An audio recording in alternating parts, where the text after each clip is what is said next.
Good afternoon, everyone, and welcome to this private law children update brought to you by Pump Court Chambers.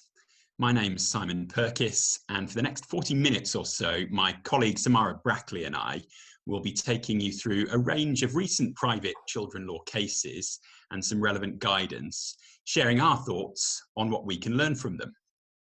There should be time at the end to take any questions you may have.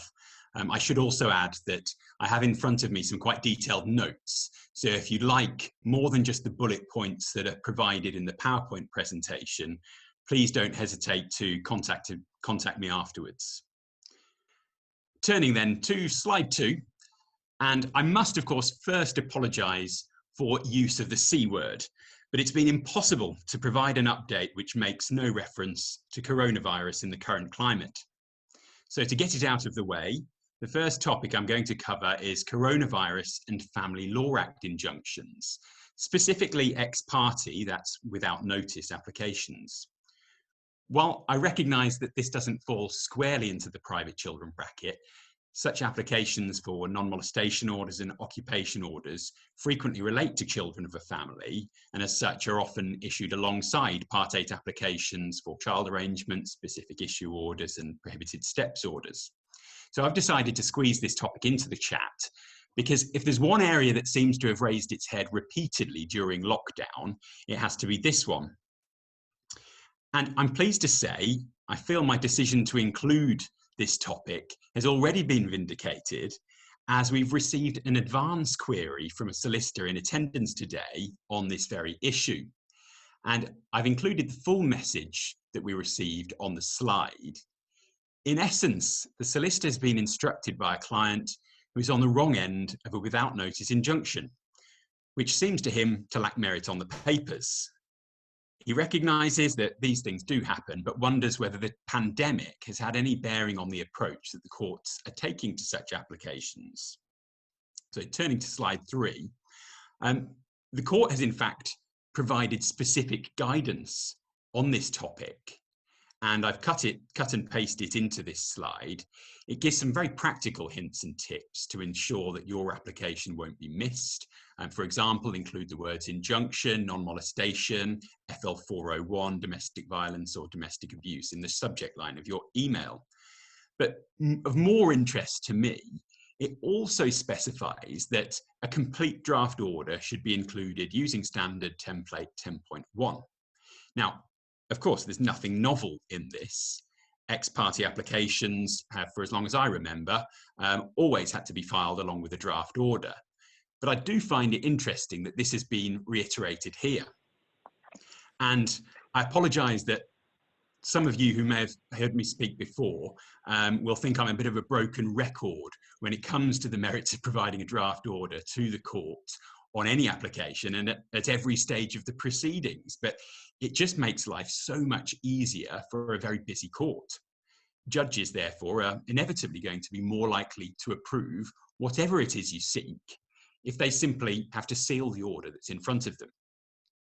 Now, I don't want to make it sound like it's a rubber stamping exercise. Obviously, it's not, but it does help, and the court's guidance seems to acknowledge this point.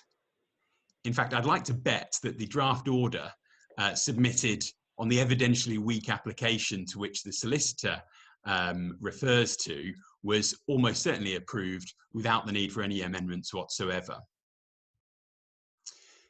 Applications will of course be heard by telephone or video link now, and I ask myself what impact that's likely to have on the prospects of an ex parte application. While I don't have any statistics to support this, from experience, the court is unlikely to have the time or inclination to hear oral evidence on an urgent application that's being heard remotely.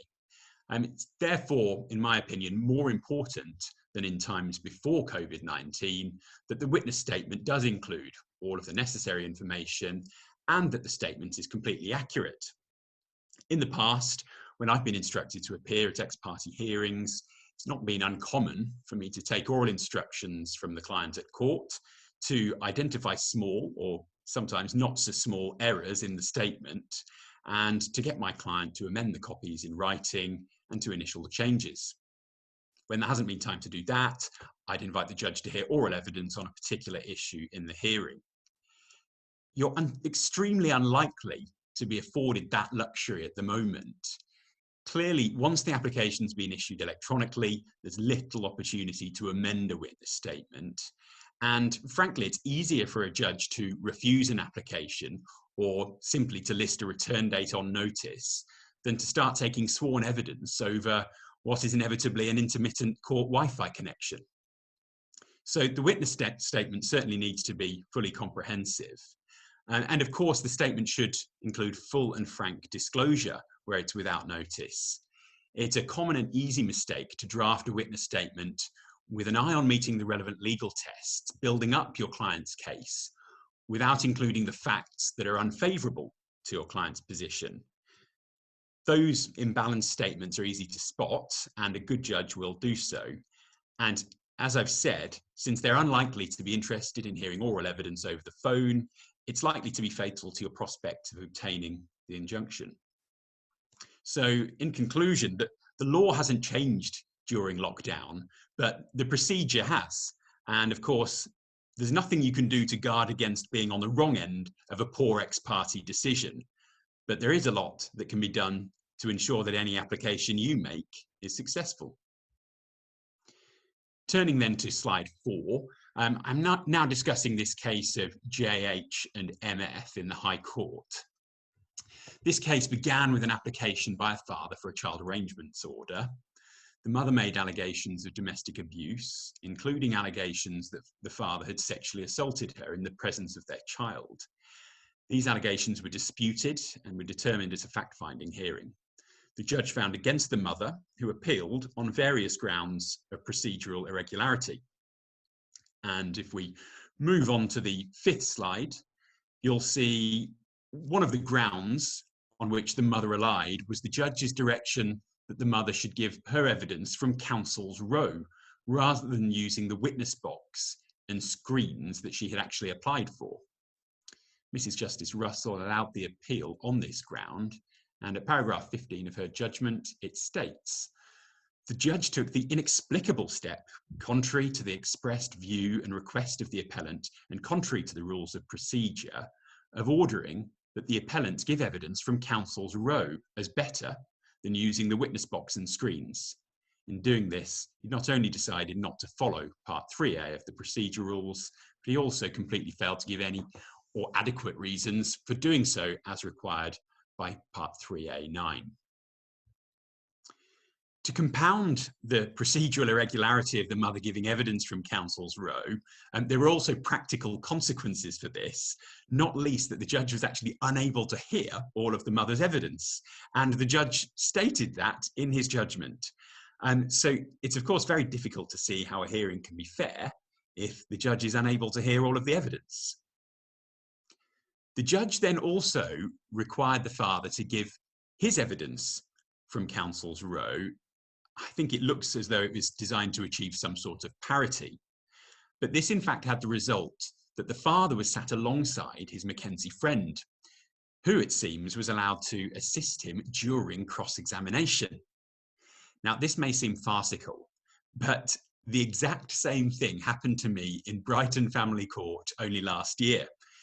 I in fact had to invite the judge on three occasions to interrupt the whispered conversations that this party was having with her Mackenzie friend while being cross-examined. So this really can happen. Moving then to the next slide, 6.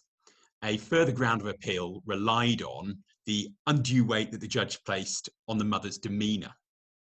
And at paragraph 25 of her judgment, Mrs. Justice Russell states this: "The grounds of appeal go on to say that the judge was wrong in that he placed undue weight on the demeanour of the parties in court when assessing their evidence. Appellate case law is redolent with cautionary guidance and comment on the need to look beyond demeanour when reaching a conclusion about the veracity of any witness. Yet the judge boldly stated at paragraph 13 that the respondent had the better of the argument, describing the respondent's demeanour as straightforward without more. In this he failed, as he was required to give reasons for preferring the evidence of one party over the other." The issue of demeanour is of course a very pertinent one at the moment when the court's frequently faced with the prospect of fact-finding and welfare hearings being heard remotely by telephone or video conference. It's often said that these formats aren't appropriate because the judge will be unable to observe a witness's demeanour, from which inferences may be made about the veracity of what's being spoken, among other things. This is, in fact, a topic that the Pump Court webinars have already focused on specifically. Indeed, and please forgive the self-promotion for a moment, but the Pump Court website should still have an article that I co-authored on this topic, which questions whether any weight at all should be placed on a party's demeanour. It's pleasing, therefore, to me to see this cautious approach being adopted by Mrs. Justice Russell. Turning then to the next slide, 7, the appeal also focused on the judge's dealing of consent in allegations of sexual assault. And at paragraph 37, Mrs. Justice Russell concludes, this judgment is flawed. This is a senior judge, a designated family judge, a leadership judge in the family court, expressing a view that in his judgment, it is not only permissible, but also acceptable for penetration to continue after the complainant has said no, by asking the perpetrator to stop, but also that a complainant must and should physically resist penetration in order to establish a lack of consent. This would place the responsibility for establishing consent or lack thereof firmly and solely with the complainant or potential victim. Whilst the burden of proving her case was with the appellant, in any counter-allegation, the burden lay with the respondent. Indeed, it was the respondent who brought the case as the applicant in the family court, thus the burden of proof didn't lie solely with the appellant. Moreover, the judge should have been fully aware that the issue of consent is one which has developed jurisprudentially, particularly within the criminal jurisdiction, over the past 15 years. This then is therefore a very helpful and clear reminder of the importance of identifying the legal and evidential burden of proof at the outset of any fact-finding hearing, but particularly those which involve allegations of sexual assault and disputes in relation to consent. Because for practical purposes, your client obviously won't look forward to the prospect of a rehearing if it's necessary for the fact-finding to be reheard. So every steps need to be taken that can be to avoid the wrong decision being made. Now, I haven't included the evidential and conclusive presumptions at sections 75 and 76 of the Sexual Offences Act 2003 into this webinar, because it occurred to me that this case, albeit very important, was beginning to take over. Really, this is a webinar almost in its own right, possibly two. But if you are handling a case which involves allegations of sexual assault, please read both this judgment and the relevant parts of the Sexual Offences Act. It could well avoid an appeal hearing. Looking then at this slide, which summarises Mrs. Justice Russell's comments on a further ground of appeal, she states, the judge then comments that the appellant didn't take immediate action to call the police or anyone else, and that her description, in the view of this judge, didn't indicate that the circumstances were such that she might in any way have been thought wise to seek medical advice. In keeping with his approach, thus far the judge had apparently concluded that it's necessary for victims of sexual assault to report the assault or make a contemporaneous report. Yet it's now explicitly accepted that many victims will not do so, out of fear or embarrassment, which are based on their cultural, social, or religious background, and the concomitant pressures, mores, or beliefs. I have to admit, if I had some sympathy with the judge for confusing himself on the burden of proof previously, there's very little sympathy for this. It is, of course, explicitly accepted that many victims of sexual assault will not report the crime. The lesson then for us as practitioners here seems to be this: don't make assumptions about the judge's understanding and knowledge. Had the judge received a submission reminding him that victims often don't report matters to the authorities or even friends, this ground of appeal may have been avoided. Turning then to slide 9, And paragraph 40 of the judgment addresses a second allegation of rape. Mrs. Justice Russell quotes the first instance judgment, which stated, "There is no evidence of any kind that a struggle pursued, nor again is a case advanced that the father was being physically coercive," the judge's emphasis on this occasion. Mrs. Justice Russell comments, "As can be seen below, physical coercion or violence, or the threat of violence, is not considered a necessary element when considering consent or the lack of consent. Thus, the judge was wrong in his approach." In this case, Mrs. Justice Russell was so shocked by this judgment that at her request, the President is in fact going to make a formal request to the Judicial College for those judges who may hear cases involving allegations of serious sexual assault in family proceedings to be given training based on that which is already provided to criminal judges. And that must only be a very positive thing moving forward. Moving on to slide 10 and costs orders. I must say, I think costs has a bad reputation in family proceedings. It's considered a bit of a dry topic, and I do understand why, but the background facts are actually some of the juiciest going. So looking at this case of Timokhina and Timokhin, the Court of Appeal was concerned with this appeal, which was brought by the mother against an order for her to pay the father's costs of responding to her application for permission to appeal summarily, which was summarily assessed on an indemnity basis, in a small sum of £109,394. And the facts are fascinating. They read a bit like a BBC legal drama. The application before the court was by the father for permission to remove the party's son to Russia to live with him. And during the course of the proceedings, the mother travelled to Russia and attempted to bribe police officers to instigate criminal proceedings against the father in order to gain advantage in the proceedings. She was, in fact, arrested for this and charged and remanded in custody in Russia. The final hearing was adjourned once because the mother was in prison. It then proceeded in her absence because the mother continued to be in prison, and the Russian authorities had refused to give the mother access to a video link. And the court didn't take the view that delay was in the interests of the child's welfare. In those circumstances, it's perhaps unsurprising that the court did grant the father permission to remove the child to Russia to live with him. The mother initially sought permission to appeal both the substantive decision and for a stay of execution of the child's removal. Since the application was issued only 3 days before the father actually had permission to leave with the child, the application for a stay was listed very urgently. The judge there refused the mother's application for the stay and listed a further hearing for determination of the application for permission to appeal, with the appeal to follow if granted. Importantly, this order was silent as to the costs. In the interim, so between that stay hearing and the hearing of the application for permission to appeal, the mother's application was undermined quite significantly when she pleaded guilty to the charges and was sentenced to a term of 4 years imprisonment. Eventually, the mother did concede the inevitable failure of her application for permission to appeal. At first, she maintained in correspondence that there should be no order as to costs, though by the time of the hearing, her position was that she agreed to pay the father's costs on a standard basis. But that wasn't agreed, as the husband sought his costs on an indemnity basis.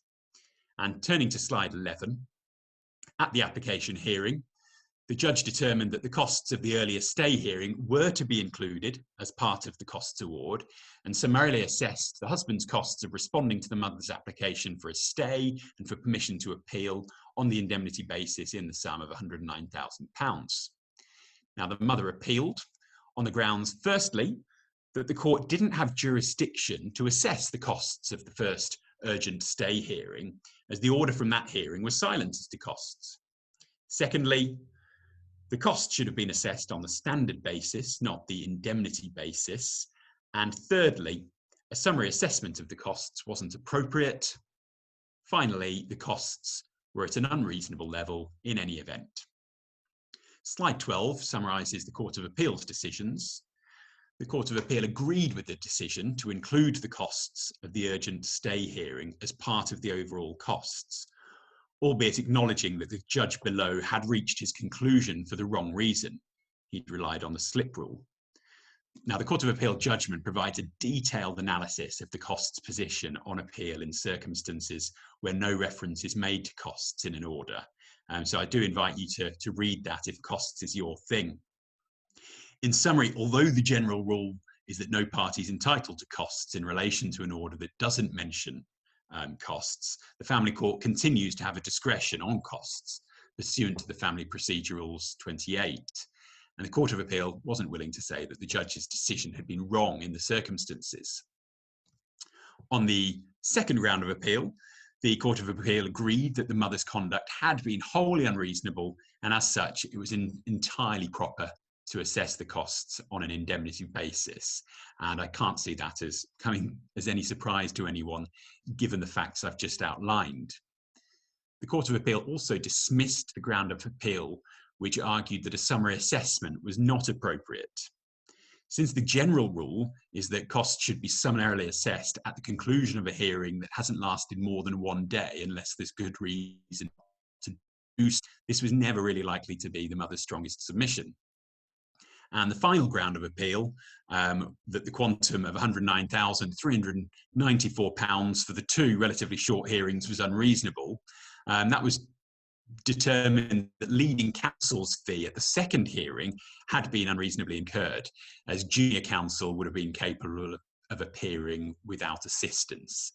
Furthermore, junior counsel's fee of £12,500 was considered unreasonable and was reduced by half.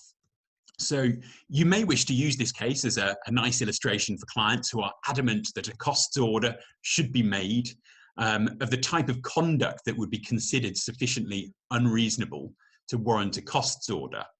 But for me, the inescapable lesson here is that it's completely unreasonable for counsel's brief fee ever to be less than £6,250 unless the issues have been narrowed down to costs alone. I'm sure you'd all agree. Well, thank you very much for your time. I will now pass over to Samara, who will enlighten you with some other fascinating recent cases. So thank you, Simon. So the first case that I am going to be talking about is actually two cases, but concerns the same applicant in both of them.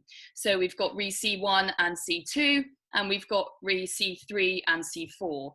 I'm going to start by outlining the background a bit, because it is quite important to get to grips with why these two proceedings were essentially running tangentially to one another in front of the same judge. And it's one of the takeaway points that I've really taken from this particular family and the proceedings. So we've got C1 and C2, who are both subject to one application. Both children have got the same mother. C1 is the applicant father's child. C2's father is a different man, but he was also joined into the proceedings as this child's father. So essentially, the applicant was applying for contact with a stepchild, which we all know permission can be granted for that. And then we've got C3 and C4, so in separate proceedings. They have the same father, so the applicant, and they've got the same mother as well. So C1, C3 and C4 are the father's biological children, and C2 is another child, not his biological child, but still subject to the proceedings. So all of this begins a few years ago when in 2016, the applicant was found at a fact finding to have shaken C4.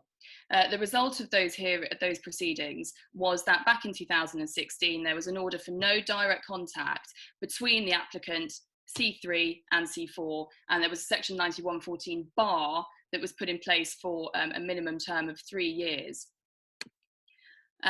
The applicant then made, in relation to C3 and C4, a series of appeal applications that were all dismissed, and then made a series of permission applications that were all dismissed until we get to His Honour Judge Plunkett, who in August 2018 grants permission on an ex parte basis, which I don't know about anybody else, but I've never come across that. I certainly thought that was very unusual.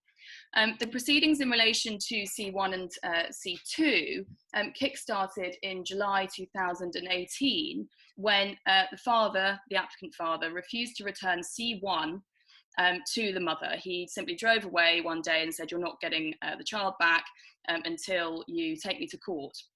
So essentially, that's what happened. The mother applied to court for a summary return of C1, and that child was returned back into her care. Now, those proceedings were all then streamlined before His Honour Judge Plunkett. He made some other orders, some case management orders, gave a judgment in October 2018 about the non-return of C1, unsurprisingly found that that child had been wrongfully retained by the father. And then we've got the proceedings with C3 and C4 also going along because permission had been given by His Honour Judge Plunkett for the father to make another application for child arrangements orders. The reason it ends up in the High Court is because the mother of C3 and C4 then appealed the ex parte decision by His Honour Judge Plunkett to make that order, make the permission order ex parte. That was successful. It was before Mr. Justice Cobb. And the reason it was successful is because nobody else apart from the father had been able to give a view about whether he should have permission to make these applications pursuant to the 9114 bar. So a guardian was appointed.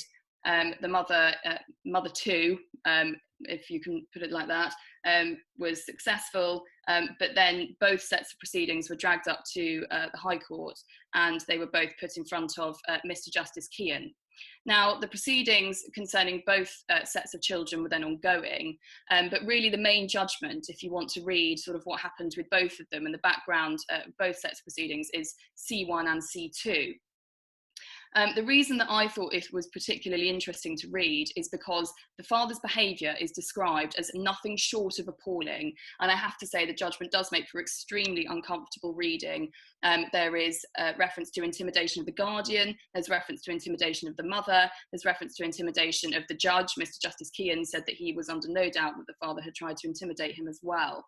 And some of the examples of those bad behaviour exhibited by the applicant father were the fact that he had breached non-molestation orders protecting both mothers, that he had been convicted of breach of a non-mol for an assault on the mother of C1 and C2. He had turned up at mother of C1 and C2's home, throwing stones at her house. Mother had to call the police. She asked the father to leave about 30 times.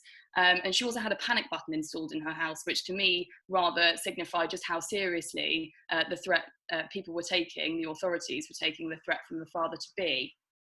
Something else that struck me was that, as I'm sure you've all come across in proceedings, where there is a vulnerable client, you've got a vulnerable client and you don't want the other side who's in person to be asking the questions directly, that litigant in person will write out their questions in advance of the hearing, give it to the judge or the legal advisor, whoever's conducting the case, and usually the cross-examination will be conducted through that third party. The father in this particular case, who was acting in person, presented Mr. Justice Kean with a list of 738 questions. 738 questions he wanted to ask the mother in cross-examination, which the judge found to be a form of intimidation and really a continuation of the abuse that she had suffered during their relationship. The judge obviously cut that down. At the end of the cross-examination, judge went back to the father and said, "Do you have any further questions?" And the father then wanted to ask a further 62 questions, which were not put because the judge again decided that's not a proportionate exercise. Father's behaviour also included things like banging the witness box during cross-examination, bad language, swearing at the judge, and also the judge had to interrupt the father's cross-examination of the guardian because it was getting too aggressive, and he considered that his tone needed to change. Otherwise, the judge warned the father he was going to be found in contempt of court. So as I said, a bit like some of the cases that Simon was talking about, the judgment to this really does make for some fascinating reading in terms of quite seriously appalling behaviour from a litigant in person when in court on their own. I think rather unsurprisingly, the result of this was that there was an order for no direct contact between C1 and C2 and the applicant father. The judge, having taken into account all of his behaviour, both exhibited in court, but also what the professionals had written, there was the guardian in place as well, giving their view. And unsurprisingly, the order for C3 and C4 was the same. There was an order for no direct contact between those children and their father. just moving on slightly to the issue of costs that was raised by the mother of C3 and C4, and this links into what Simon was just saying about Timokhina and Timokhin. The judge briefly went through why costs in that case was not reasonable, even though the father's actual behaviour had not been very good. His litigation conduct wasn't necessarily unreasonable or reprehensible. That's something that often comes up with clients, and I know that's why Simon wanted to include Timokhina in his summary, because clients often do ask, well, I think their behaviour's been awful, or they're the one that's dragged me to court, why should I pay for it? And it is a hard pill, I think, for lay clients to swallow, that the other side's behaviour has to be really quite seriously bad. And in this particular case, the father's behaviour, even though it was fairly appalling in terms of conduct and swearing, that his litigation conduct itself was not unreasonable. The most surprising thing I found about all of this is that the father is actually a qualified member of the bar, which I have to say did concern me when I read that a qualified member of the bar would behave in that way during a hearing, but there we go. So you'll see that I put on the slide some takeaway points. One thing that I have found cropping up increasingly regularly actually is that there doesn't seem to be any particular dialogue between families where there are children across different parents. So say you've got a client who has children from a previous relationship, or you've got on the other side somebody who's got children from a previous relationship, and you know that there were previous proceedings. CAFCAS might flag it up in the safeguarding letter, but it's not all that often that you really get a judge that grapples with there having been previous proceedings and ordering disclosure of the judgment or those orders into your current proceedings. And my submission on that is always that it's going to be more use to have that information before the court, even if it's just information about what time that child is spending with that other parent, so that you can then work your contact arrangements around that. So frequently judges say, well, actually, I'm not sure it's worth it. And I certainly in the future will be citing this case as one where it is an extreme example, but one where it was very important to have the crossover of the information and the sharing of that information between the proceedings concerning C3 and C4 in 2016, and then the cross applications running alongside each other concerning the different sets of children being heard at the same time in front of the same judge. I know we all really like to have judicial continuity, and I will always ask for it where it's appropriate, but this is exactly one of those cases where you just know you're going to need the same judge the whole way through. There's also a really helpful rundown of the law on orders for no contact. It is a very serious step that the court can take, as we all know, so if you ever need the law on that, it's also contained within this judgment. Moving on to parental alienation, the cult case. So I imagine that most people listening to this will have read this judgment if you were as fascinated by what on earth was meant by parental alienation cult.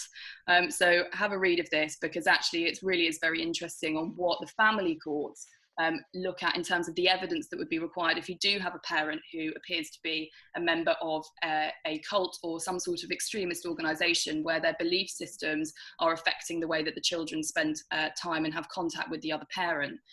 So there is this fascinating history to it. I'm not necessarily going to go into it because, as I say, I imagine most people have read it, and also a little bit of a plug for a previous seminar. Mine and Simon's colleague Andrew already did a seminar on parental alienation, and I know he spent some time going into this. But two of the takeaway points that I really enjoyed whilst reading this judgment were, and we all say it so often, but the court just needs to grapple with parental alienation earlier.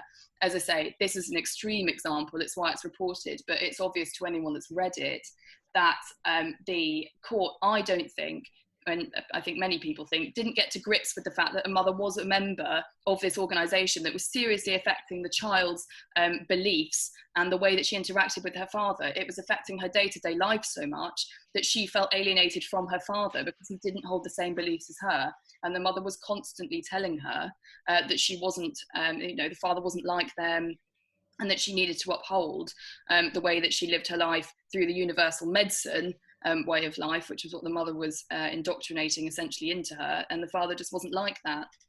The Court of Appeal at this stage, that was Lord Justice McComb, Lady Justice King, and Lord Justice Peter Jackson, they gave the mother one final warning, which, to be honest with you, I personally thought was generous, getting to this stage, but they gave her one final warning to engage in the therapy, make good on all the promises that she'd made, but they did make it very clear that unfortunately they thought the inescapable conclusion was that the mother wasn't going to do that, and the child was going to have to move to the father.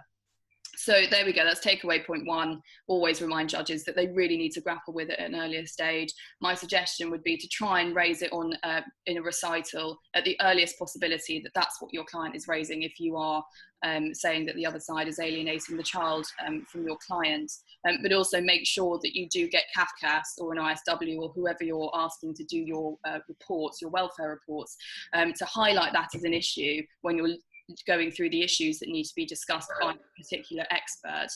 I also, and I've put this in for anyone who's going to go and look up the judgment, there were some very good concise grounds of appeal drafted by Mr. Will Tyler QC that I thought were excellent, and I certainly will be looking at those the next time I need to draft a ground of appeal based on a judgment like this one, where there was sort of good analysis, but it didn't quite get to the answer that you were looking for. Very good grounds of appeal in that respect.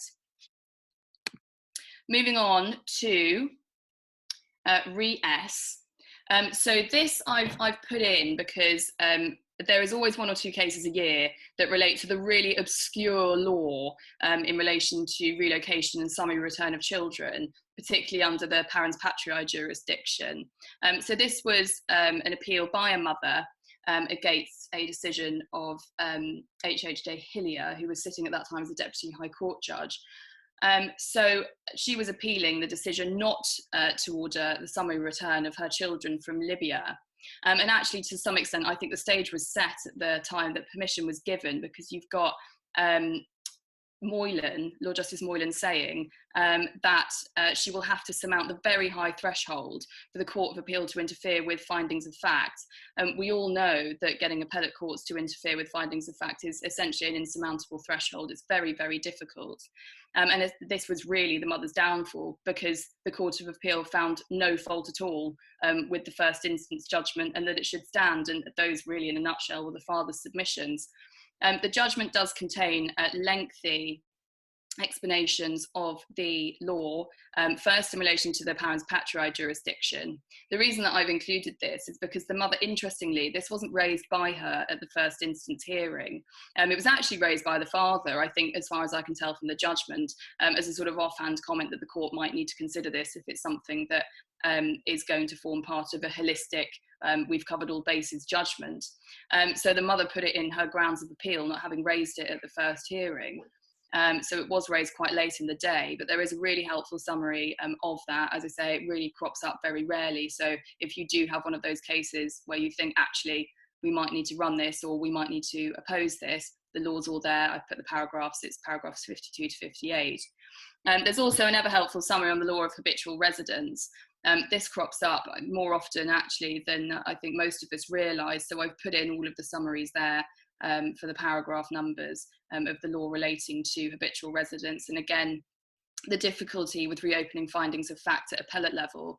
I don't know about anyone who's listening to this, but I do sometimes find that even though you know that it's very difficult, you don't necessarily know where you can find all the case law in relation to something like this, because all of us just take it as fact that it is extremely difficult. But it's all there in that judgment, very helpfully actually set out by counsel for the father in that case. The judge made comments that they had produced really extensive skeleton argument and adopted a lot of the law that they had included into their judgment. So very useful summary there. We've then got Re D, this appeal out of time. So I'm sure actually many people listening to this will have read various comments about this. It's a judgment by Mr. Justice Francis that was a really extraordinary, successful appeal to appeal, a successful application to appeal out of time for a 7-year-old fact-finding judgment, which had made findings against the father of sexually abusing the child. So there'd been a long period, essentially, where the father seemingly hadn't really done much about it. There's a history set out within the case as to what he had been doing, the judgment, what he had been doing that time. But actually, really, what I want to focus on is what it actually took for Mr. Justice Francis to determine that this decision was so wrong and so flawed that it really had to be overturned, even though it was very, very, very out of time. So the first issue really, and actually to be fair, when you read the judgment, I think the crux of the issue, they're all to do with this particular child psychologist called Dr. G. And rather annoyingly, we don't know who Dr. G is, so none of us will know whether he should be instructed or not in any of our cases, because he's not named. But essentially, he went way beyond the remit of his role as a Part 25 expert, and started within his report offering his opinion on the veracity of the evidence, which we all know is not what somebody who's a Part 25 expert is supposed to do. There is a really helpful summary that Mr. Justice Francis puts in there about the case law on this. For anyone who's ever confronted with an expert that has gone beyond their remit, they are offering their opinion and they have started to make their own judgments on the facts of the case, which of course is not for them to do. There were also other errors within Dr. G's report that really should have been identified by the judge, but they weren't, and were never put to him in cross-examination by the father. Interestingly, so the father wasn't represented at this fact-finding hearing. His solicitors were withdrawn that morning, and so he turned up and asked for an adjournment, and actually that adjournment wasn't granted, which was probably a mistake, really. He had applied for legal aid funding, hadn't been successful in that, and you'll see Mr. Justice Francis within the judgment lamenting essentially the lack of representation by the father, because to be honest, it really appears that if he had been represented, this probably wouldn't have happened, because what did happen was that the deputy district judge doing the trial decided that the counsel for the mother could cross-examine Dr. G on the father's behalf, which I find absolutely extraordinary. I don't even know why counsel for the mother agreed to that, because certainly I think if I was in that position, the ethics bell would be dinging in my head, and I would be thinking, I shouldn't do that. I just shouldn't do that. So whether those submissions were actually made by counsel for the mother, we don't know. But in any event, you're in a position where counsel for the mother is cross-examining this expert on the father's behalf, given that you can assume the mother's case was she aligned herself with the evidence of Dr. G, and that she thought the father had sexually abused this child. It's just inappropriate in the extreme for the mother's counsel to be then cross-examining this expert on the father's behalf. Another error was that Dr. G continually referred to disclosures of sexual abuse when actually no real disclosure had been made by this child. The child hadn't said anything to the police. The local authority had conducted their own assessment, their own investigation, and there was nothing to substantiate the allegations that the father had sexually abused the child. The NSPCC had also been involved, closed their assessment on the basis that no proper finding had been made in relation to the sexual abuse. But for some reason, neither the evidence from the NSPCC or the LA were before the judge on the day of the fact-finding hearing, which I also find quite extraordinary, because both parents must have known it exists. You know, give father the benefit of the doubt because he's acting in person, may not know the relevance of it. But I find it quite difficult to believe that the mother wouldn't have piped up and said, well, actually, there's this assessment that should be before the court, and her counsel then said that. So maybe her counsel didn't know. In any event, extremely bizarre that those assessments would have taken place and weren't before the fact-finding judge, but they weren't. So in any event, Dr. G's evidence was, in many respects, completely flawed, but this formed the basis of the judgment of the judge at the first instance hearing, because he essentially said that Dr. G's evidence was the primary evidence in the case, which it can't be. It just can't be. If you're having allegations like this, the primary evidence must come from the person making those allegations, and that was the child. It just is wrong to base the whole entire judgment on a child psychologist going way beyond their remit in order to make really quite serious findings, the most serious findings really you can get in the family court, some would say. So the takeaway point that I've put on the bottom is just how obviously wrong the procedure has to be granted permission to appeal that far out of time. But I think anyone reading the judgment will just understand it's just a catalogue of errors, and it's really quite terrible to see how wrong that hearing went, and you just want to reach back in time and basically sort it out. Really uncomfortable reading from a professional point of view. And then finally, I've put in the case about the media judgment for Re Al M. Now, I'm assuming most people here again will have also read, or at least heard summaries of, the judgments for Princess Haya and Sheikh Mohammed's ongoing legal disputes. I have chosen not to include the fact-finding judgment because those facts, that case is very fact-specific. The procedure was very fact-specific, and I'm certain there will be very, very limited cases in which that will be of practical use to most of us. Likewise, I haven't included the immunity or waiver judgment because, as legally nerdy and fascinating as that is, I again didn't think it was going to be of the most use to those of us here today. So what I have chosen to put in is the media judgment, because there have been certainly a couple of times in my career, not all that many, but a couple of times where you have had media sitting in the back of the court and you suddenly think, I need to go and go away and look up the law on the media being present in the family courts. What are the reporting restrictions? What submissions can I make? And then what do I need to talk to my client about in terms of taking instructions? So there are very, very clear guidelines within this judgment. The law is summarised beautifully by the President in terms of the legal context, the arguments for and against publication of the fact-finding judgment.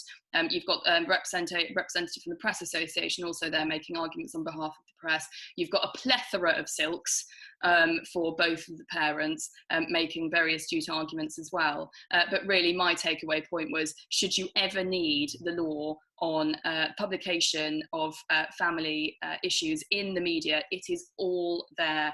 The statute, the case law, the competing interests between Article 6, 8 and 10, that's all in there. I've also put in the slide just a reminder to us family practitioners. We always go into children hearings saying child's welfare, paramount consideration, section 1.1, really important. But actually there is a really bold reminder from Baroness Hale from one of her judgments that when you're looking at reporting restrictions, the child's welfare is not the paramount consideration, but that doesn't mean that it's immediately dismissed. So the usual balancing act really that we're used to in the family courts being a discretionary jurisdiction, but the child's welfare is not the paramount consideration of the court, which is something that I think we all need to remember if this ever does crop up in your practice. And if it does, you now know where you can find all of the case law that relates to the publication of judgments. There are our contact details as well, so if there's anything that you think, oh, I'm not sure I want to ask that in front of everybody at a seminar, you can email us and we'd be more than happy to respond to any queries about anything that we've discussed. So we just had a question come in saying, on the point of alienation, could the law on that effectively cover more common religions such as Christianity? So the judgment on universal medicine, there was some sort of debate with universal medicine as to whether it was a cult or not. Essentially, it helped that there had already been a judgment in Australia, so it's an Australian organisation. There had already been a judgment in Australia that had ruled that universal medicine was a cult, and that judgment had been provided to the mother. One of the shortcomings of the mother is that she hadn't read that judgment. She just decided to blind ignore it for some reason, and the judges decided that at the Court of Appeal that any reasonable mother really should have read that judgment if they were serious about changing the child's relationship with the father because of the indoctrination that had happened because of that cult.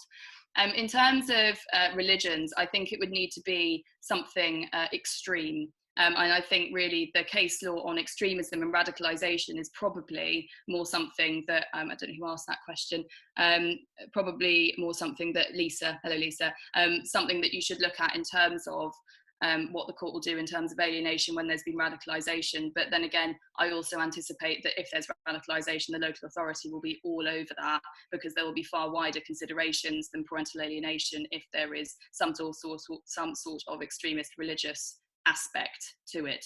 Certainly that's my experience in any radicalisation cases that I've done. The local authority have immediately been involved. So other than that, I don't think we've had any further questions come in. So I think that will be a goodbye from Simon and I, and have a very good rest of your afternoon.